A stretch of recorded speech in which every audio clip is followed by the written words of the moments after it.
simply irresistible. She's all mine, there's no other way to go. She's unavoidable and back against the wall. She gives me feelings that I never felt before. I'm breaking promises, she's breaking every law. She used to look good to me, now I'm probably simply irresistible. She's so fine, there's no telling where the money went. Simply irresistible. She's all mine, there's no other way to go.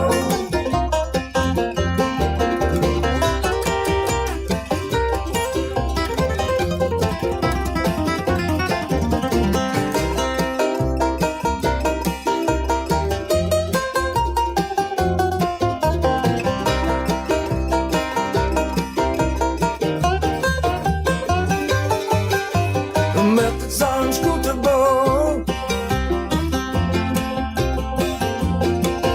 The proof is irrefutable. Oh, oh, oh, oh. She's so completely kissable. Huh.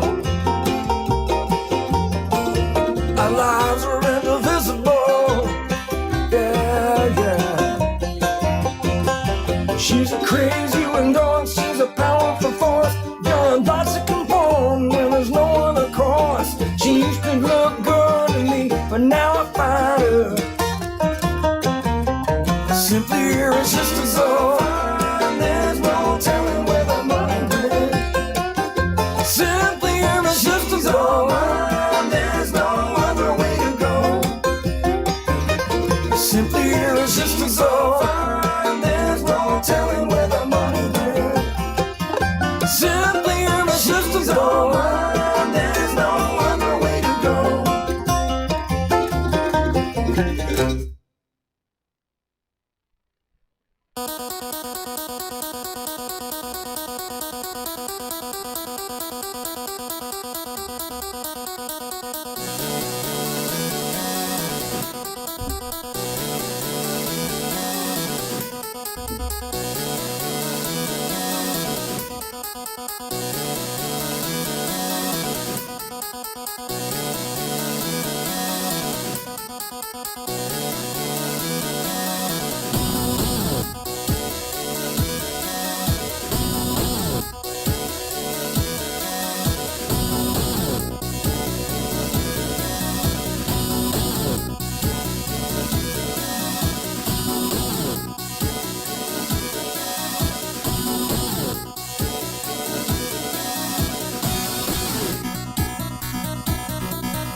Hey everybody, it's the top of the hour.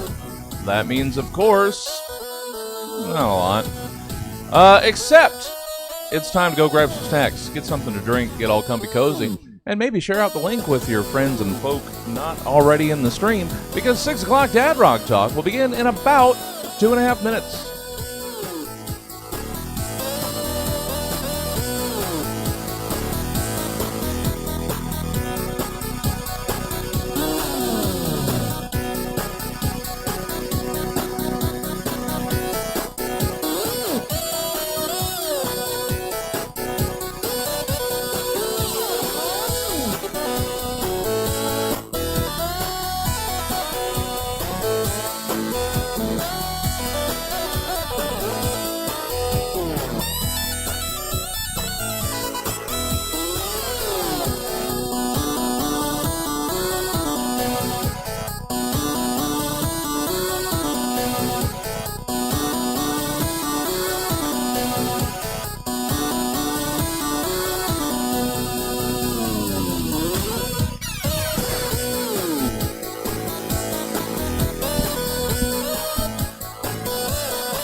It's a god-awful small affair for the girl with the mousy hair, but her mommy is yelling no, and her daddy has told her to go, but her friend is nowhere to Yeah. be seen.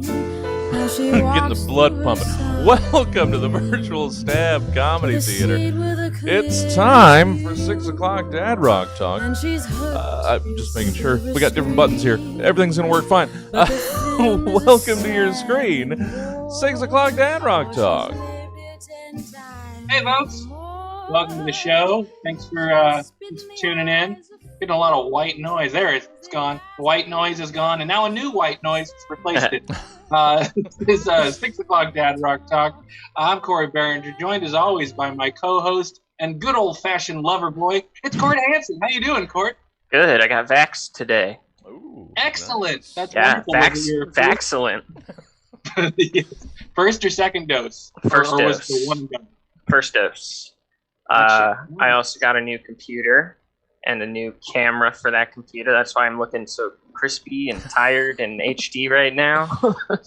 Actually, I think I might have turned the HD off because I realized that Too much. yeah, you don't need Too it. much definition. Maybe a little bit of pixelization is good when you've been inside for the past year.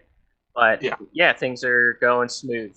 I got a very That's quiet new computer. It's exciting for me. Excellent. Yeah, I got my first dose last Thursday, so I'm excited to get that next one, so I can continue to wear a mask like a responsible and not selfish person, because it's what you do. It's what you got to do. But at least I'll be able to hopefully start recording some new stuff with the fellas again, since they're both vaxxed, the guys from my band, who I haven't been able to see in a very, very long time because of this horrible pandemic. So that'll be Let's nice. hope you can get the mojo back. Yeah, I mean, it remains to be seen if Mojo can be reclaimed. Yeah. It really does. At this point, it's shaping up to be a very grown-up experience of like how much we have all changed since the last time we recorded anything. So it'll be interesting. That's another show. That's not why we're here. We're here to talk about Queen, and not just Queen. We're going deep this week. We are saying no to every hit single.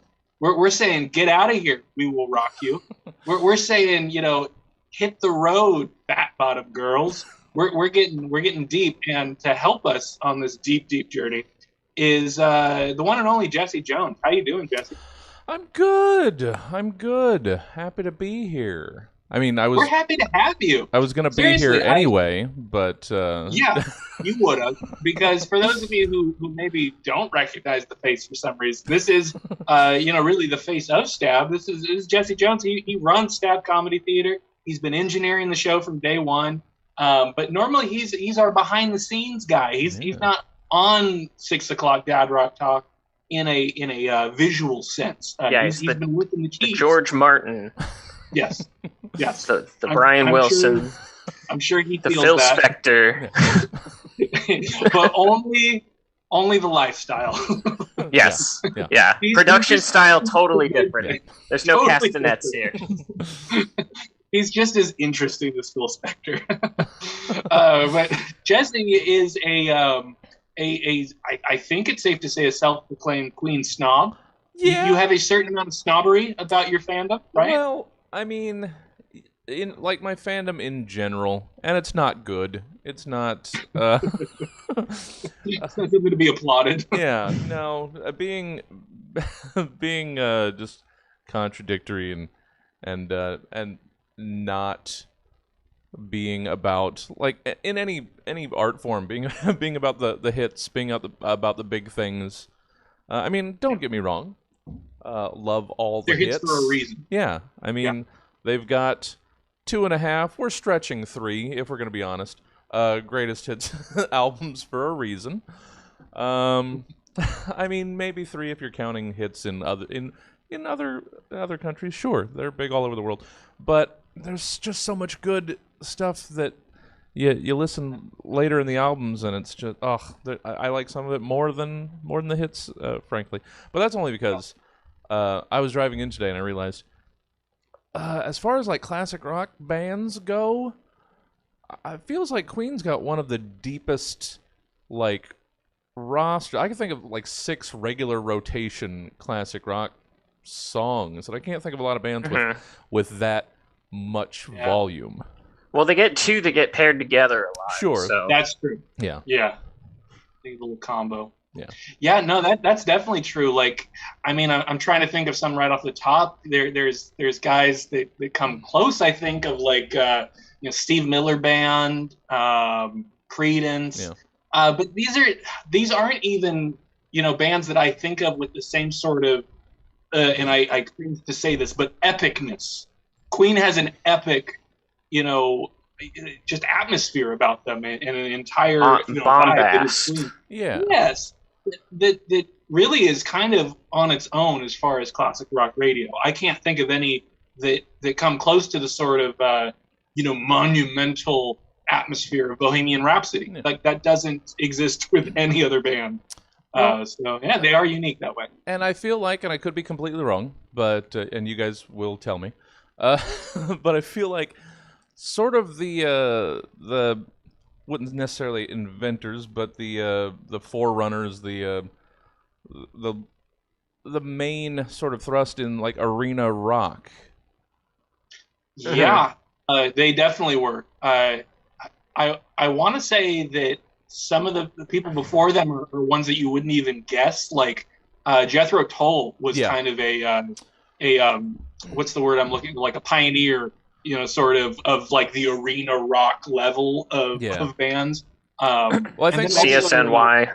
Yeah, yes, they were another early arena rock group. I think I mean more in the tonal quality songs, almost largely written specifically for that. Yeah, totally. Yeah, I think you're completely on the nose there.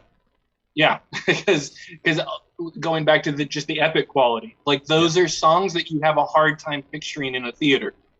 As awesome as that would be, it would kind of be weird, to hear something like that in a theater, let alone a theater like a club or anything. Yeah. Which I always think about, like bands like Van Halen, who started in the clubs but always had that sound of like, no, we're gonna do this though. Eventually we're gonna do this, but right now we're doing this in a tiny club. That's insane to me. But that's different topic of a band I don't actually care that much about. It's just I find that aspect of them interesting. Sure. What we're doing on the show this week is Jesse has provided us with a playlist of some of his favorite Queen deep cuts. We're going to listen to, small little snippets of them, and then we're going to talk about why we like them. So, Jesse, let's just jump right into it. Play that first Queen song. Well, I did want to start it off in a way, going back to a previous talk that you guys had about first cuts on first albums. So this is literally the start, and it's a way to start. I think it's pretty solid. So first cut off first self-titled Queen.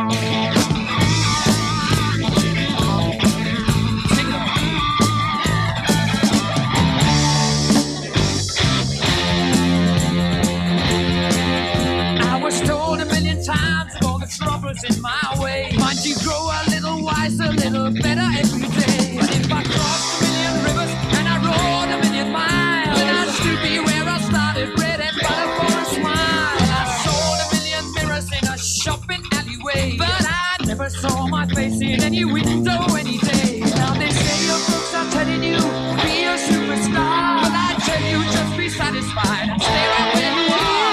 Keep yourself alive. Yeah, keep yourself alive.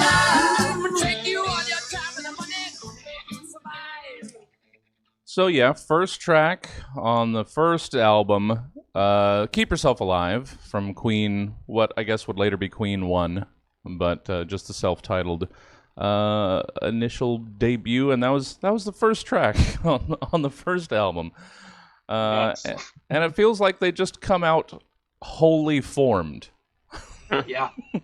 Yeah. It feels like it could be placed in just about any of your classic rock decades, too. Like, I feel like this could have easily been in the 80s. Like, it doesn't feel dated, in other words, of its own time. Like, it feels both ahead of its time and of its own time simultaneously, which is nuts. Like, it's such a, I don't know, an engaging riff right off the bat, because it has a constant movement. But then it has that, interesting sort of phasing or flanging, I don't know what the fuck effect on that. Yeah. And yeah, it just feels like you're galloping with the rhythm too. It's so cool. Yeah. What did you think of it, Court? That was cool. That's definitely a song I haven't heard before. My Queen background is very limited to the hits. Nice. In like 5th grade, I was just like annoyingly obsessed with the greatest hits albums because I had like my first CD player that I was taking on the bus and stuff. And on a field trip to it was a field trip to a public pool. So not the most stellar of field trips, but still fun.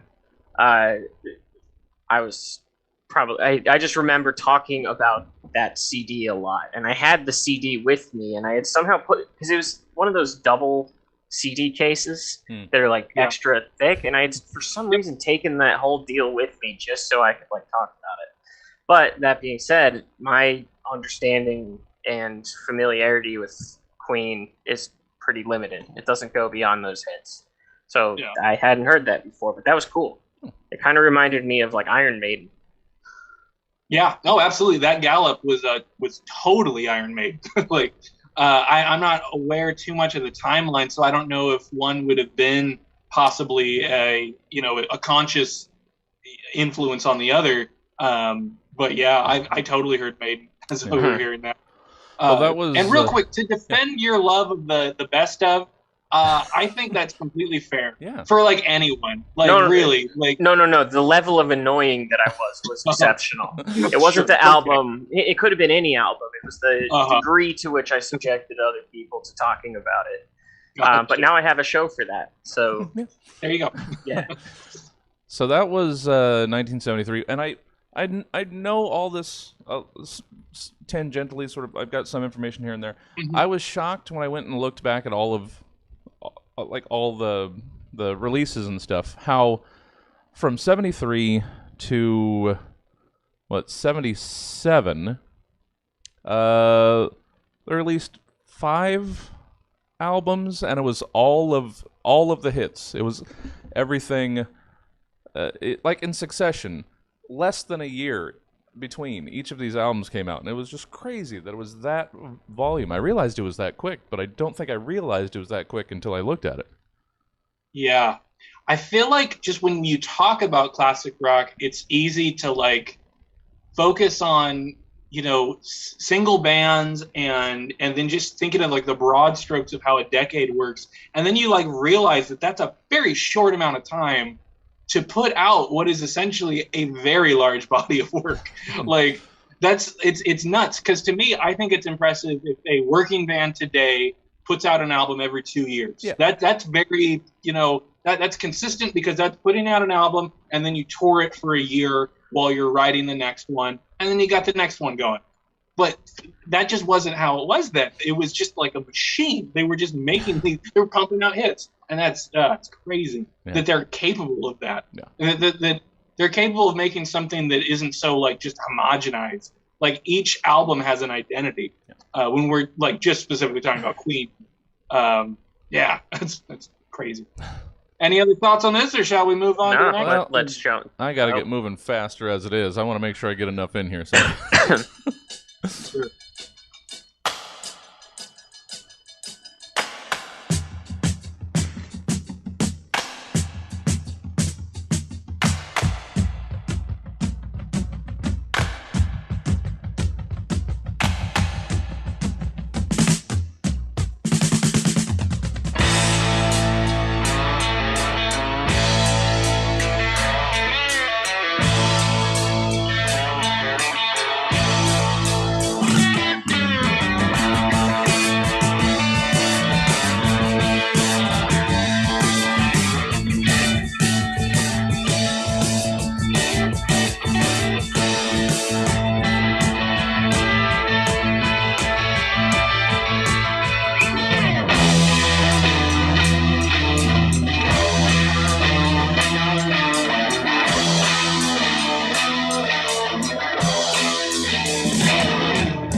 going to let this go just a little bit more till we actually finally get the lyric right up here.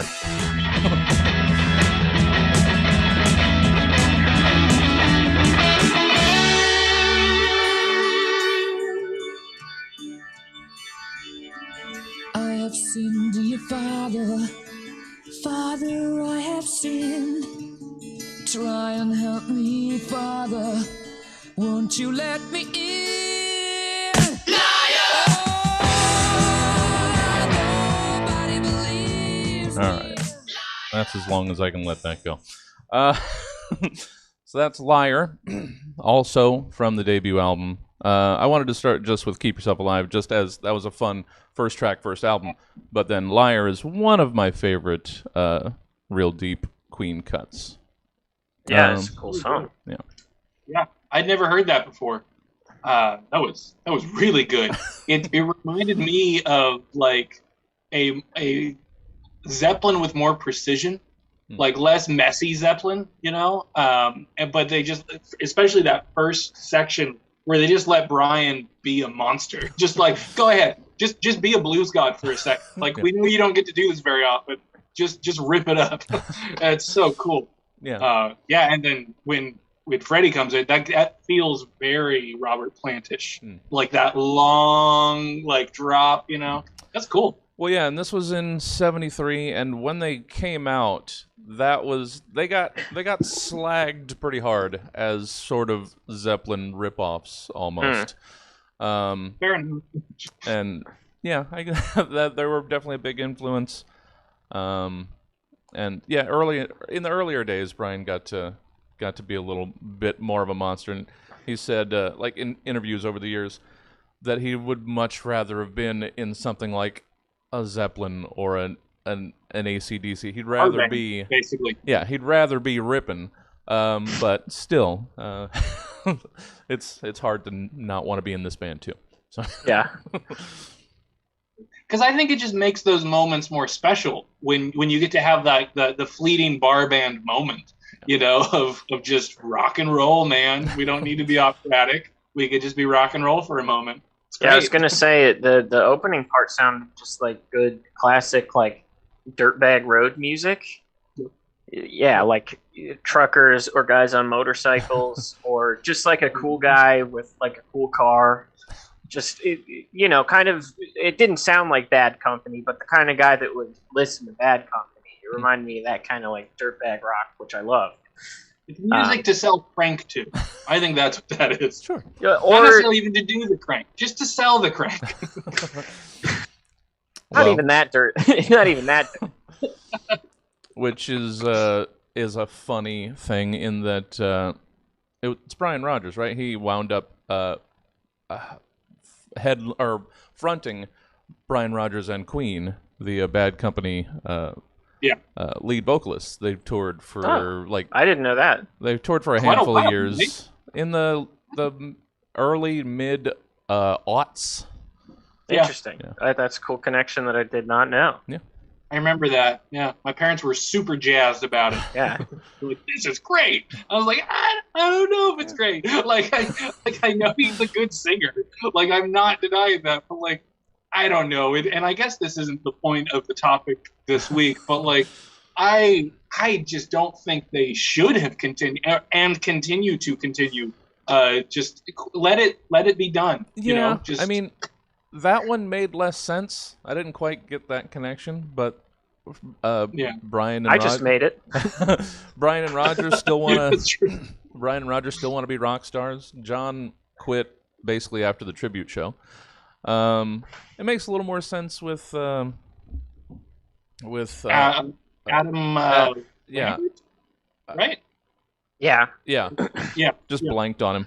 Adam Lambert. Yeah, it Yeah. makes more sense there still, but Honestly, in some ways that bothers me more because like it's close but no cigar. It's Yeah. like you found a facsimile of Freddie Mercury. Like it's I don't know. Make a new band. Like you're incredible musicians. Make a new band.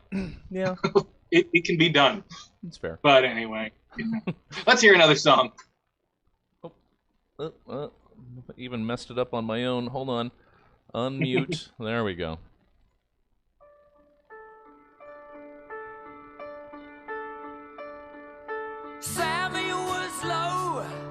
just watching the show over and over again.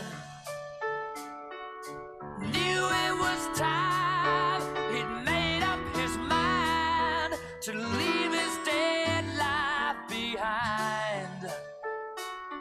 His boss said to him, boy, you'd better begin to get those crazy notions right out of your head.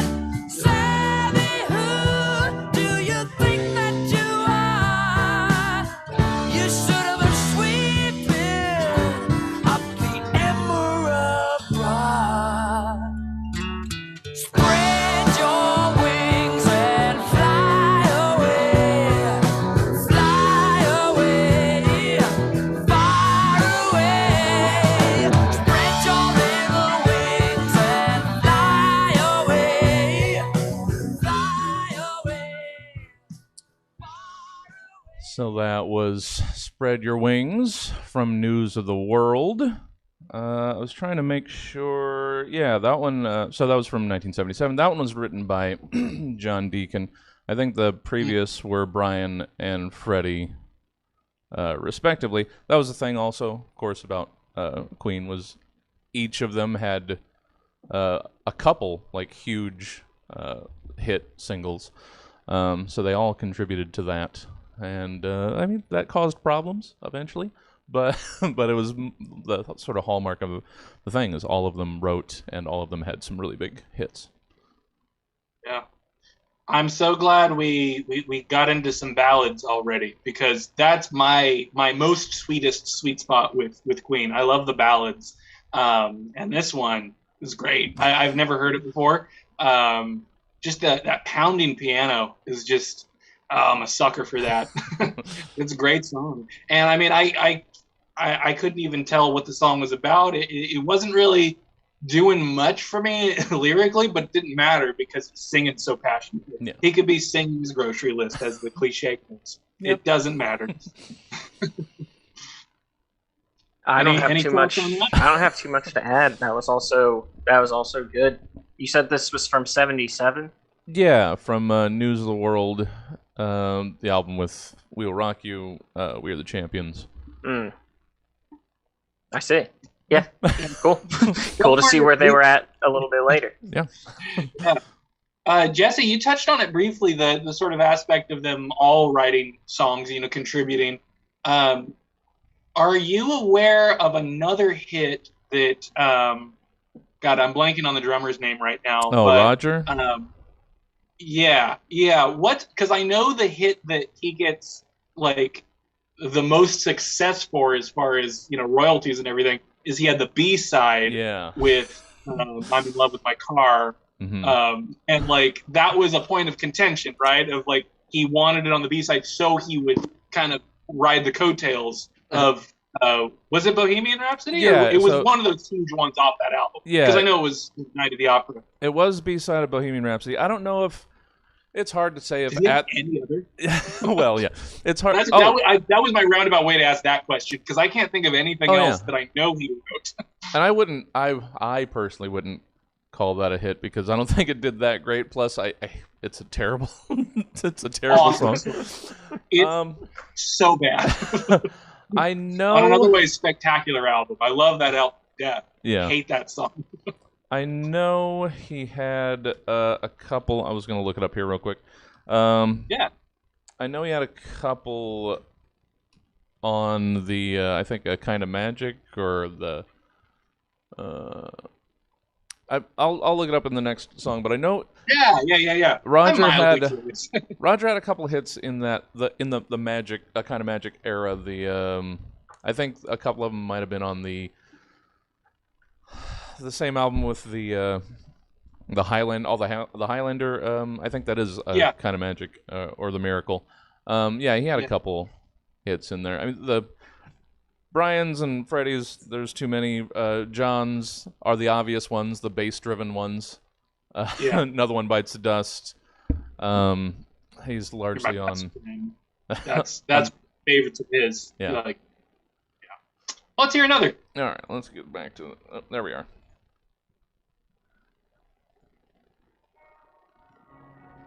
Another slow build.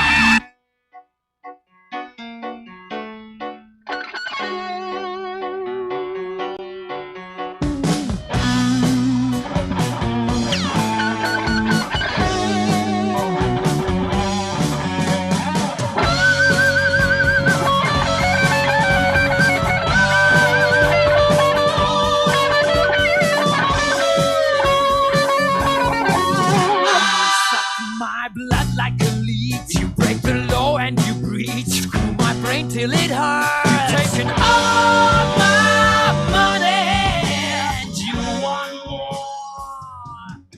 It's the problem with the fun build is that it takes too long to get to Freddy. It's Death on Two Legs, dedicated to ... This was Freddy's sort of fuck you to their first manager, Norman Sheffield, who I guess was not good to the boys supposedly, but yeah. God, love that song so much. One of my all-time favorite album openers. So strong, like right out the gate. Fun anecdote that I have with this song is my freshman year in high school. I was really into this album, and I was in my algebra class, and I did the thing a lot of high school kids did, I'm sure, where I would just write lyrics that I enjoyed. And I think for me, being a songwriter too, it was like sort of this hope that, like, you know, magically, if I can figure out what it felt like to write this, maybe I can write something that good. Muscle memory. There's a lot of that. Yeah, there's a lot of that going on, and I did that in a book. And I left my like, it wasn't even a journal, it was just a notepad on my desk. And the next time I came to class, the teacher, who hated me, she was a horrible woman, she had the notebook and she kept me after class the next time. And she made a big show of this. She was like, so do you know what I found in this? And she, like, as if I had like my manifesto in here. Yeah. And she opened it up to the page that it had Death on Two Legs. And she's like, do you want to explain to me what this means? And I was like, first of all, and I was very proud of myself in hindsight for this, I had so much backbone at 13. I was just like, so first off, you had no right to open this book. Like, this didn't even say algebra on it. You weren't looking for something. Also, it's not the first page, so you can't say that you were looking for, whose it was. It was like in the middle. You were going through my notes. And this is Queen. This is. You can look this up. I wrote Queen's lyrics. This is because what she was insinuating was that I was threatening another student because there was a guy in that class who kind of had it out for me too. Yeah. So she was thinking I was going to pull a Columbine. Like, she later said that. She's like, I was worried you were going to come to school with a gun because I saw this in your book. I was like, come on. I'm not that poetic. I don't know. Yeah. So that's my Death on Two Legs story. Great song. Yeah, maybe she should have just gotten past the hits and she would have known. Maybe. And the quick Roger research, These Are the Days of Our Lives, Radio Gaga, Kind of Magic. So those were sort of his hits. Okay. They were much more later. I guess it looks like he's got something to do with Under Pressure too. I thought that was more John, but I don't know. So yeah. All right, let's hear another. Yes. It started off so well. Said we made a perfect pair. I clothed myself in your glory and your love. How I loved you, how I cried. Years of care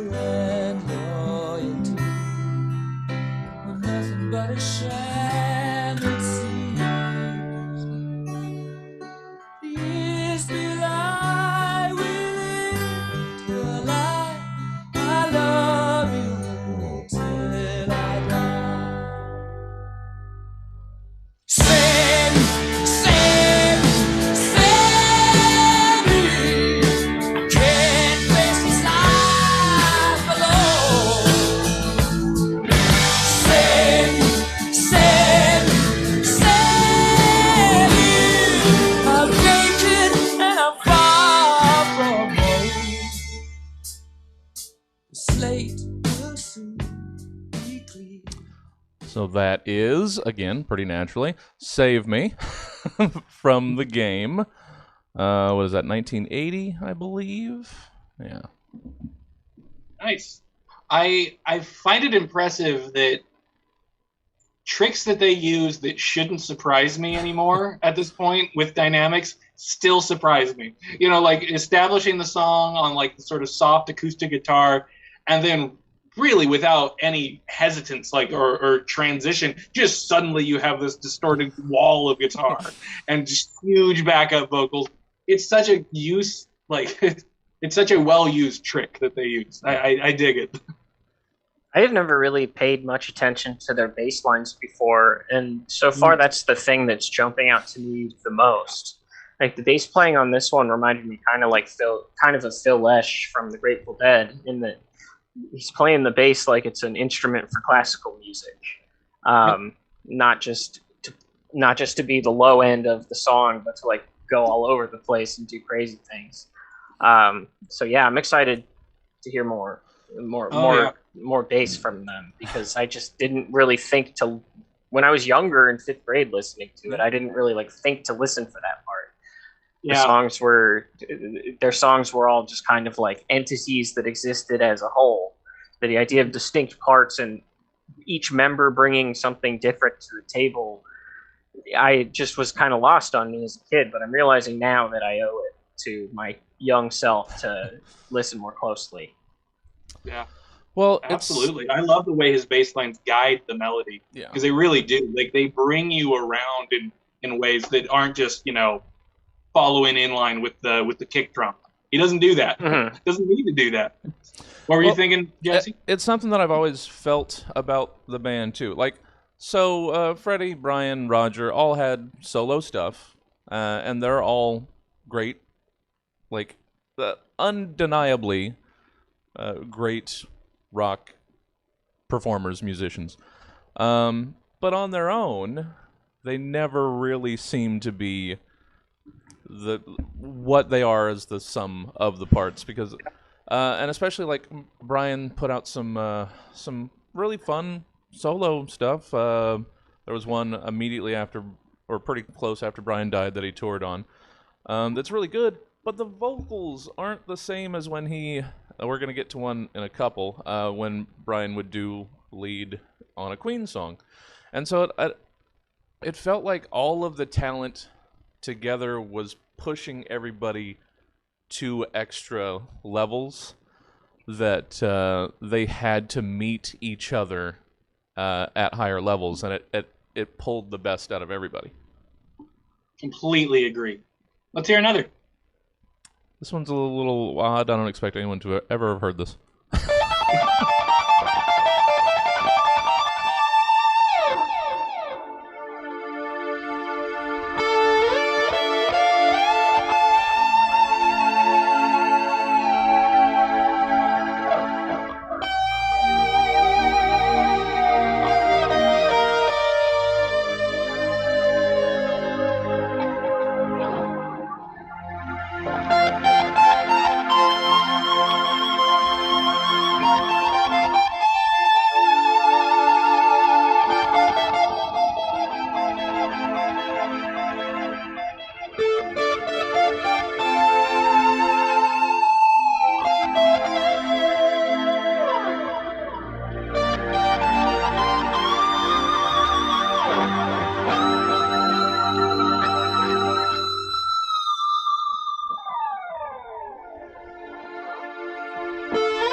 I can't let it keep going. That's Bijou from Innuendo. Freddie comes in like 20 more seconds. For, I guess, and I didn't know this until I sort of looked up a little bit more information. It was Brian and Freddie's like Inside Out song, where they let the guitar sort of be the main like verses and everything, and then Freddie comes in with a a vocal part where I guess the solo normally would go, and then it goes back to the guitar. Yeah. I like that. I was enjoying that. It was a little grating, but maybe it's just like the tone thing. But I mean, overall, I enjoyed it because it reminded me of just a busier David Gilmour. It had a very sort of I don't know, that sort of soundscapey, conceptual, especially I think the way that the synth was just kind of riding right behind each change, like every chord change, you have those like nice drops, so that was very Floydish, but yeah, way busier than anything David Gilmour would do. All those little flourishes, yeah. What'd you think of that, Corey? What was your take? I did not like the guitar on it, but I did like the synth on it. Yeah, the synth was very cool. It reminded me of like atmospheric black metal, which is also very synth heavy, and like dungeon synth, which, as you can imagine, is very synth heavy. It reminded me of the tones that are used in that. So, yeah, I thought that aspect of it was very cool. But I agree on the tone of the guitar not quite connecting on that one. Yeah, it was grating. It was a little Joe Satriani-ish, if you know what I mean. Absolutely. Yeah. Yeah, Brian was surfing with the alien on that one. Exactly. Well, yeah. Well, that was one of his solo projects was Star Force. So. Is that a Satriani album or something? No, that was like one of the names of one of his solo either groups or albums. Gotcha. It was and he's an astrophysicist. So. He is writing. He's writing equations with the aliens. Well, we'll get to that making much more sense in a couple tracks, but let's. Oh yeah. Oh, I was hoping you'd have that. I know exactly what you're going to say. All right. But let's hear the next one. All right, going back to the early.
So that was Seven Seas of Rhye from Queen 2.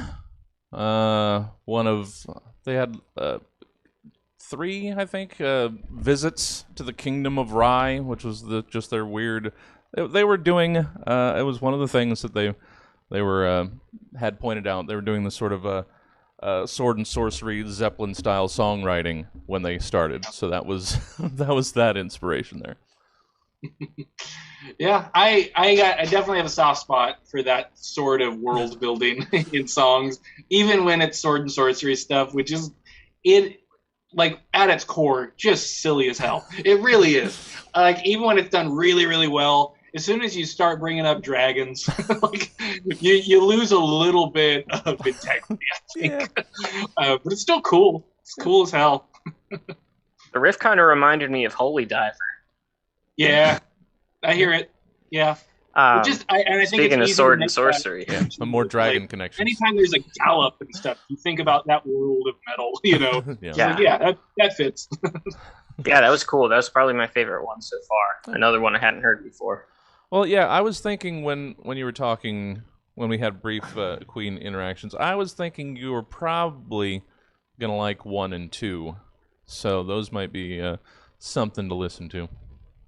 Yeah. Let's hear another. All right. Well, here's Dr. Brian May.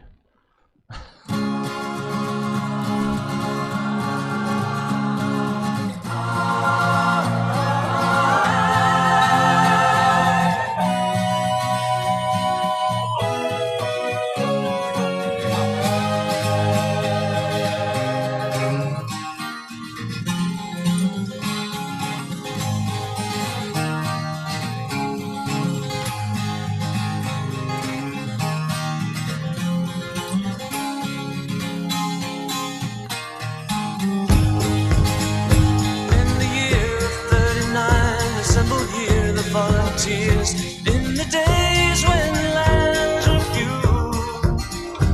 Here the ship sailed out into the blue and sunny morn, sweetest sight ever seen. And the night followed day, and the storytellers say that the score brave souls inside, for many a lonely day, sailed across the milky seas. Never look back, never fear, never cry. Don't you hear my call? Though you're many years away, don't you hear me calling you? Write your letters in the sand for the day I take your hand in the land that our grandchildren knew. Wanted to try to get to a point where the lyrics would eventually start making sense within the context of the song.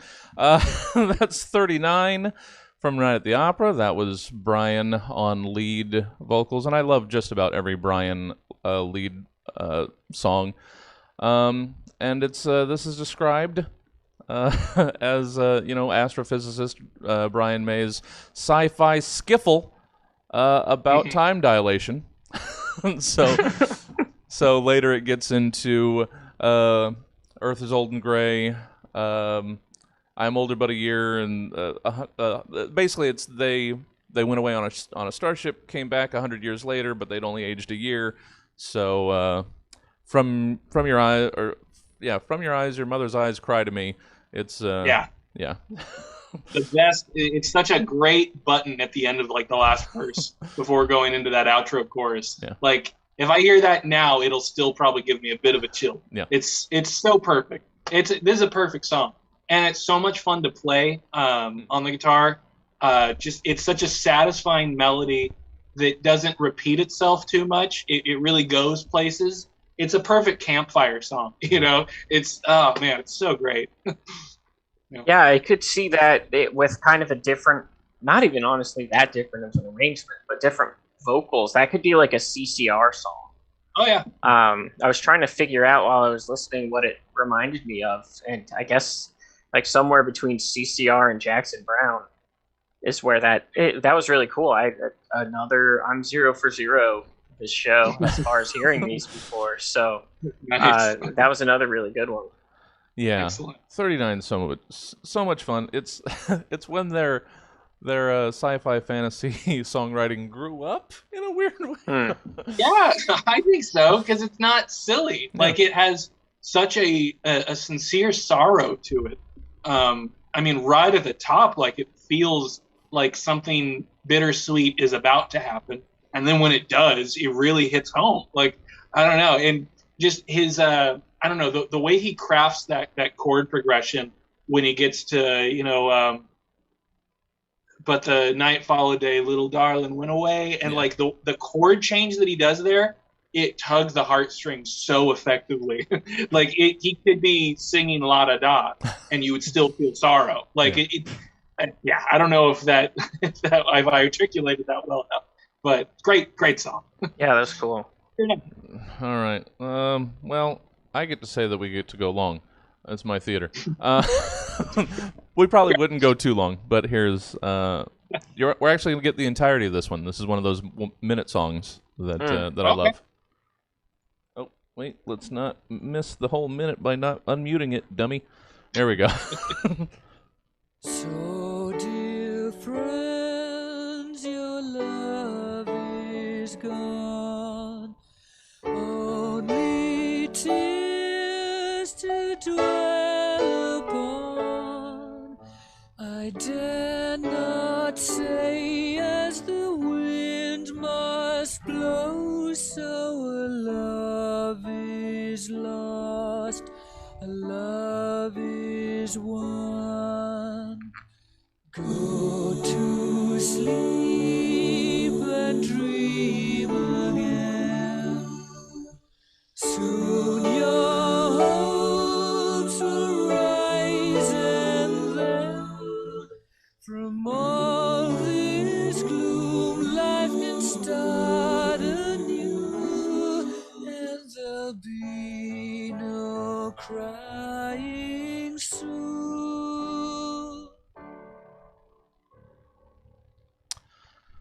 And that's Dear Friends from Sheer Heart Attack, and it's just a lovely little thing.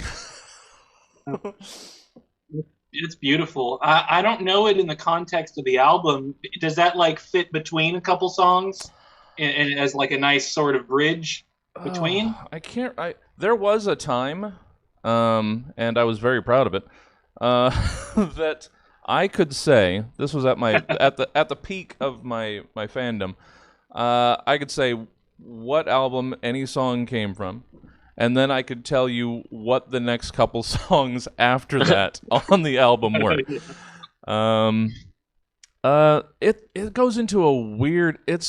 Wow, I'd forgotten this. Yeah, it's in a weird gap between Stone Cold Crazy and Misfire, and those are two big, boisterous. Yeah. All right. I mean, their call. Yeah. It's their album. I don't know. It's an interesting trend. It speaks to me as like what would be like a transition sort of song of like we're gonna bring you down now, or something like that. You know, it could beautiful be like song, though. Could be like a end of side one sort of almost. Yeah. Yeah. I also feel like it has such a classic quality, and not just classic rock, but like the American canon of like songwriting. I feel like if you just added a slow sleigh bell, it would be a Christmas standard. Like it has that classic Cole Porter, you know. I don't know. It's great. What are your thoughts, Corey? To me, it kind of sounded like the ballads on Pinkerton, the Rivers Cuomo ballads from early Weezer stuff. And I know that he's a big, heavy, loud guitar fan. I can't help but wonder how influenced by Queen he was when making those songs, and also making the songs with the loud, shreddy metal guitar and stuff too, and kind of mixing pop with surprisingly distortion-y guitar. But this, it reminded me of like Butterfly or something from Pinkerton, the quieter, creepier songs. Yeah. Yeah, I hear that for sure. And I think there's probably a lot there as far as everything you're putting out there. Because in my experience, anyone who's like, you know, a speed metal fan or just a metal fan in general loves Queen. I've never met a metalhead who didn't love Queen. They don't exist. I don't believe they exist. Because how could you not? It's such a foundation of what they love, you know? Mm-hmm. Well, you want to hear another? If you guys don't mind, I'm gonna try and sneak two more in here, and then we'll get out of here. Sure. Absolutely. Let's do it. We'll talk about it after we get. Let's get to it. It's so easy, but I can't do it. So risky, but I got a chance it. So funny, there's nothing to laugh about. My money, that's all you wanna talk about. I can see what you want me to be, but I'm no fool. It's in the lap of the gods. Oh, la, la, la. I can see what you want me to be, but I'm no fool. No beginning, there's no ending. There's no me. I can get out of that one a little early. That's In the Lap of the Gods Revisited on Sheer Heart Attack. And this was one of the ones that this is like, so Sheer Heart Attack is right before Night at the Opera, Day at the Races. This was the album that had Killer Queen. This was like the first hit. This was the third album. And I think, in my mind, it was like their trips to Japan right before this sort of stuff that got them thinking and planting that arena seed, because this was a big song for the huge arenas in those tours with the La La Las and the it goes on for like three and a half. There's like a minute solid of the call out to the audience with the ooh la las and all that, and I love it. And it just feels like this was written specifically for the venue. God, like it's so, I don't know, aspirational isn't even the word for it. I mean, I don't know, the fantasy of being in a position where you can write for an arena, to know that that's what it will be and not a fantasy, like that's crazy. Yeah, this beautiful song. What do you think about it, Court? Really good vocal showcase. Just the change in octaves. I don't know the term for changing from singing in a high pitch to singing in a low pitch, but just those changes are so effortless, and that is, from what I understand, very difficult to do, to have that kind of range. Like Harry Nilsson also has it, that sort of ability to just do any sort of singing style that's necessary, and that's just a very good example of it, where it's just kind of bouncing around all over the place. And then when you add power into the mix, like you can, like, it's impressive enough if someone is able to do that in a coffee shop, like playing an acoustic set, if they can bounce around with octaves and change into all these different registers. But when you add power into the mix, like, and that's what Freddie brings to the table, is just the power. That's just it's not of this world. Like, I don't think we're ever gonna. I know this is such a rock and roll cliche, but I don't think we're ever gonna have Freddie Mercury. No. I have a hard time believing that's possible. Yeah. It doesn't seem likely. Well, let's unless you had any more thoughts on this one, you want to hear our final track, Jesse? Yeah, this is one of my favorite of the deep cuts. I like it a lot. So there we go. Good reason.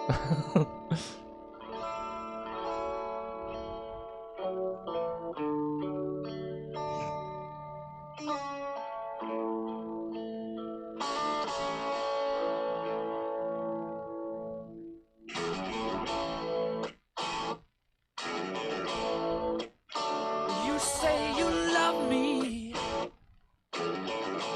and I hardly know your name. And if I say I love you in the candlelight, there's no one but myself to blame.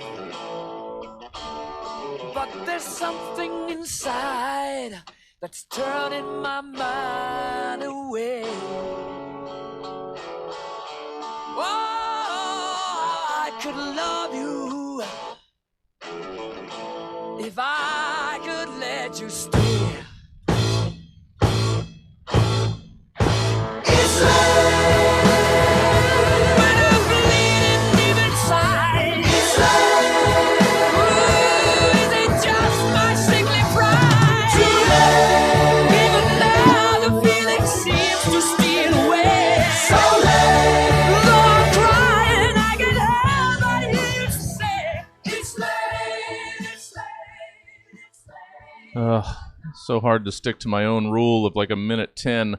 So that was It's Late from News of the World. It's just I don't know. There's just, and then it's also 6.5 minutes long, so it has so many more changes within it too, and it's such a great song. I love it a lot. It was excellent. You know what it reminded me of as I was listening to it, and not so much reminded me of musically, it reminded me of a fact, and that's that Brian May has a reputation in the pantheon of classic rock as having such a particular tone. People always talk about, like, you can spot Brian May immediately, which is true, but we tend to forget that there's songs like this and songs like pretty much everything else we heard on the show tonight that have very specific tones that aren't the Brian May tone.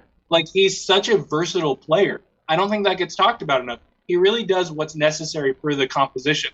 He doesn't just drop in, now it's Brian May time, Like, he's really a shapeshifter.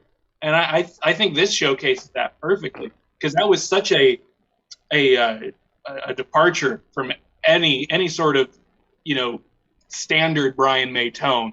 That almost sounded like someone playing in a Guitar Center, just like plugged in, like just a 1 amp, like no frills with tone pedals and stuff. He's just fucking playing out of a distorted amp. That's cool. Yeah. Thoughts? The thing that I'm realizing upon reflection and listening to these deeper cuts is that, like, what makes them so good is that they don't waste a single they don't waste a single beat of their songs. It's like every single part is put to use, or it's taken away in order to accent the other parts.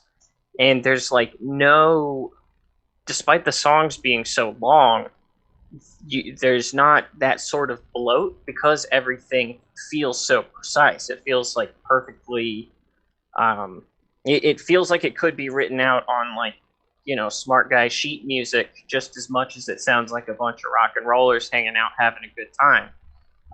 And that's just very cool, just the way it's so precise.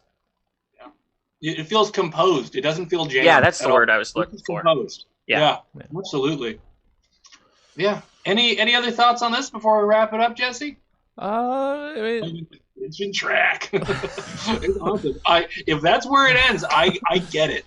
I have to stop it somewhere, but but yeah, like I said, in case of emergency, break volume 2 glass. I think that will happen. Probably not even an emergency, because this was a hoot and a half. I enjoyed this thoroughly. Thank you for bringing us this playlist, because especially for Chord's sake, he all of them, right? I was totally in the dark. That's awesome, and the majority of them were that for me as well. I only knew a very small handful of the ones we heard tonight. So this was a lot of fun. Hey. Thank you, Jesse Jones, for everything you do on the show. Not even just this week, all of the weeks. And we hope you enjoyed this at home as well. Please, tune in every week. We're here every Thursday, same time. Next week, we're going to be talking to Ryan King about Eels, a group that Court and I have no real experience with. So that's going to be interesting. We're both looking forward to kind of expanding the mind a little. So that'll be fun. And we know they're a band a lot of people love. So tell your Eels fan friend that we're discovering Eels. I'm sure they'll want to tune in. Have a wonderful night, great week, all that stuff. Bye-bye. Bye-bye. Oh, wait, no, we don't want to go back to that song. Skip ahead. Next. There we are. Thank you, guys. Thank you, Court. Corey, as usual. So much fun, and, extra fun for me. That's Dad Rock. Check it out next week, of course, at 6 o'clock, where it belongs. But we're not done for the night. Come back in about an hour for the Stab Show. It's got Dylan Thomas Fox, Alex Shoemaker, and Kim Martell. Should be lots of fun. I'm just gonna let you guys go and have some dinner, lunch. I don't know what time it is. I'm always all right. We'll see you guys in a little bit. Hope to see you back here at 8.